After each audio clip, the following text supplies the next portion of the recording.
What up, what up? It is Alex, a fantasy football hustler, back at you with another start and sit video. This one, we're talking about the wide receivers, and I mix in the quarterbacks. We're going to make this a super quick hitting video. Let's get down to biz in the Thursday night matchup. Thursday night football, we got a divisional matchup in the NFC North.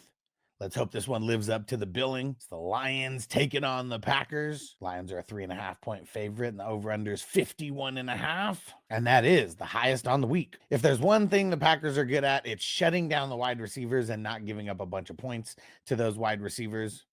We're still playing Amon-Ra. And because there's 6 teams on bye, you might even have to play J-Mo. I'm going to say sit J-Mo, though, in this game, and we never sit him on Ra. On the flip side, for the longest time, the Lions were giving up a crazy amount of points to the wide receivers, but over the last 5 weeks, 12th in EPA. Because we're expecting so many points, even though it's not an amazing matchup for the wide receivers, going to start Reed. I'm a little bit nervous about Christian Watson. I'm going to leave him on the bench. Both teams have been really good at defending the quarterback. The reason why I'm going to play both of these guys is because of how many points are expected, because it's not a great matchup, but it's going to be more of like a volume thing for both of these guys. So Jordan Love and Jared Goff, start them. Godspeed in week 14. If you have better matchups and you're in a single QB, feel free to sit them. But we got 6 teams on bye, and we got the highest over-under on the week. On to the next. The first Sunday game on the docket, we got the Steelers taking on the Browns. Steelers a 6.5-point favorite, 44.5 over under. Cleveland's been giving up a crazy amount of points to wide receivers. Steelers have been the exact opposite. So I'm going to start George Pickens with all types of confidence this week. I'm nervous about starting Tillman and Judy, but I feel like Winston's just going to keep throwing it. So I'm going to say start those guys, even though it is not that good of a matchup. Browns giving up the most points over the last 5 weeks. So start Russ. Steelers, the exact opposite, giving up the lowest points to QBs. So I'm going to say sit Winston. On to the next. Next game, we got an NFC matchup between the Giants and the Saints. Saints a 5-point favorite. Saints giving up a bunch of points to the wide receivers. Let's start Neighbors, but it is going to be Drew Lock. Giants have not been giving up a bunch of points to wide receivers, but I'm still going to start MVS, but he's really the only one that I'm starting over there. It's a 40.5 over under. It's going to be an ugly game. Not starting Drew Lock at QB, and I'm only starting Carr in a super flex, not in a single QB. On to the next.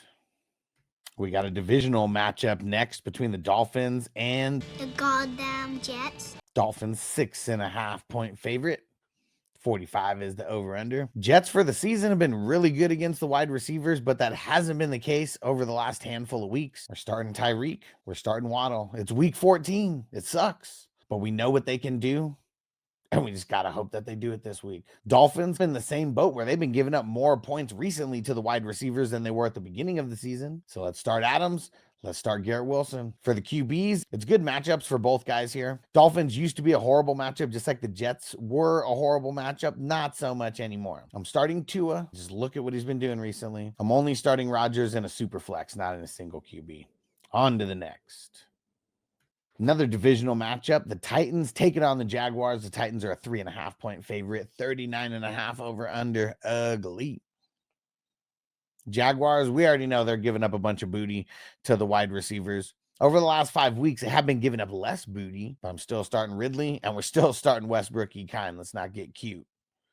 Tennessee used to be shut down against the wide receivers, but since they lost L'Jarius Sneed, they have been a more middle-of-the-road matchup versus a shutdown matchup. I'll play Brian Thomas Jr., but that's it. For the quarterbacks, starting neither in single QB. In super flex, it really just depends on your level of desperation if you're going to start these guys or not. It's going to be an ugly game, but with 6 teams on bye, got to do what you got to do. I'm saying sit both of these guys even in a super flex, but it just depends on your options. On to the next.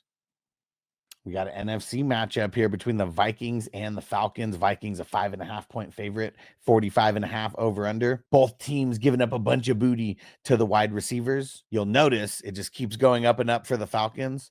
Over the last couple weeks, Minnesota have been giving up less than they were in the beginning of the season in the middle. Either way, we're pretty much starting everybody in this matchup. For Minnesota, we're starting JJ. We're starting Addison.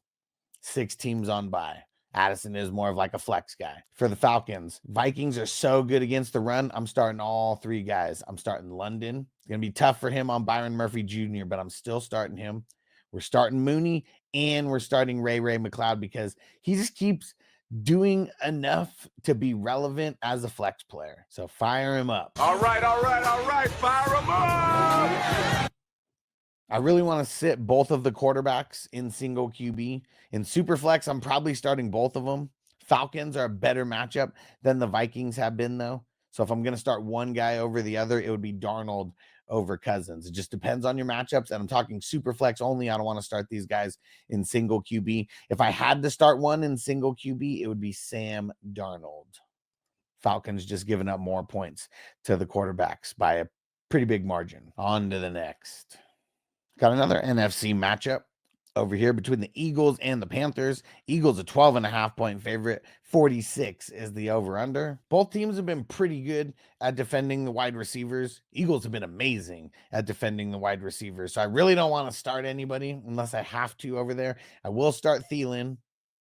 Doesn't really take much for a wide receiver to get to double-digit points, especially if they get a touchdown. And I'm going to start A.J. Brown, of course. Devonta Smith plays. I'm going to play him too. We got to monitor the practice reports all week because what if they just don't play him here because it's such an easy matchup for them on paper? That could happen.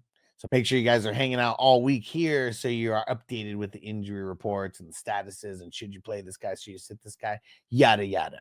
Playing Hurts, not playing Bryce Young unless I'm really desperate in the super flex. On to the next. Next matchup on the docket, we got the Bucs taking on the Raiders. Bucs a 6.5-point favorite. 46.5 is the over-under. Raiders giving up more points as of recent to the wide receiver. We're starting Mike Evans in this one. We should have a lot of confidence. Sterling Shepard's one of those dart throw flex guys. I really don't want to start him, but I know that would be the guy. If I needed to like pick someone up, it's probably someone like him to throw in there for a super dart throw flex. Outside of that, not starting anyone else over there. Bucs have been giving up a bunch of points to the wide receiver. We got to start Jacoby. Really can't start anybody else, though. It's way too nervous. Let's just hope Aiden O'Connell just keeps peppering them. Both teams are a good matchup for a quarterback, so I'm going to play both guys in Superflex. Baker would be the one that I would play in single QB out of the two if I had to make that choice. On to the next. We got an NFC West matchup in the first Sunday afternoon game. Cardinals taking on the Seahawks. Cardinals a 2.5-point favorite. 44.5 is the over-under. Both teams middle of the road in the points given up to the wide receiver throughout the season. Tale of two teams, though. Seattle, a positive matchup for your wide receivers. Cardinals, especially over the last 5 weeks, been a really negative matchup for those wide receivers. Marvin Harrison Jr., even though he didn't do that good against them last time, I'm going to say going up against them for the second time, I'm going to say throw him in there. For the Seahawks, man, it is so tough. I feel like I'll play JSN. I'm also going to play DK. There's 6 teams on bye. I know you didn't do that good against them last time they played, but 6 teams on bye. Probably going to have to play him. Lockett would be a dart throw flex guy for me. I really don't want to start him. Both teams have been pretty good at defending the quarterbacks. So in a single QB, I don't want to start either of them. I'll start both guys in a super flex, but Kyler's the guy that I like more than Geno if I'm kind of picking just one or the other amongst them. On to the next. This one is super ugly. NFC matchup between the 49ers and the Bears. 49ers 4-point favorite. 44 is the over-under. Both teams have been really great at defending the wide receiver. San Fran's pretty much been shutting down the wide receivers. I really only want to play the Bears wide receivers if I'm really desperate because of the buys. DJ Moore, you probably have to start him just because of the 6 teams on buy, so he's the one that I'll say. Dart throw flexes all around. And even him, he seems like a dart throw flex to me because of how good San Fran's been. On the flip side, Chicago, I know they've been giving up a little bit more points over the last couple weeks than they have been the entire season, but I really don't want to start anybody on San Fran. If anybody, it's going to be Jennings. It just seems like he's the volume play. I don't want to start Debo. All bad for the 49ers right now. I don't want to start Brock, and I don't want to start Caleb. On to the next. The last afternoon game, we got the Rams taking on the Bills. The Bills a 4.5-point favorite. 49.5 is the over-under, one of the highest on the week. Buffalo's been shutting down the wide receivers, but we're still going to play Kupp, and we're still going to play Puka. I feel like we got no choice. We got to ride or die with those guys. Rams have actually been giving up a bunch of points to the wide receivers, so I will play Cooper, and I will play Shakira if I'm desperate and need a dart throw flex. Still don't know if Coleman's going to play or not. Bills have been very stingy when it comes to giving up QB points, so I'm going to sit Stafford in a single QB. I'll play Josh Allen all around. And I only want to play Stafford in a super flex if I got no other options or 6 teams on bye, so you're probably going to have to play him in a super flex.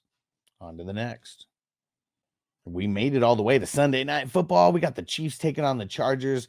Chiefs 4-point favorite. 43 is the over-under. It's probably going to be a tough defensive battle. Both teams really good at defending the running back, so I think that there's going to be a lot going on through the air. If you're looking on the screen at the stats, over the last handful of weeks, both teams have been giving up a bunch of points to the wide receivers, bringing their averages up as far as being like a really good positive matchup. Starting D-Hop for the Chiefs. Starting McConkey for the Chargers. Those are the only guys that I'm starting with any kind of confidence. I really don't want to start Quentin Johnston. If you're desperate, he's like dart throw flex status to me. Same with Josh Palmer. Really don't want to start him. Dart throw flex status to me. But one of those guys is going to do something because the running backs are going to get shut down. I'm just nervous about which one. It's going to be a total crapshoot. And everything with Quentin Johnston is a crapshoot. Single QB, I'll start both guys here. Starting Mahomes or starting Herbert. So, of course, I mean, just starting him super flex as well. On to the next.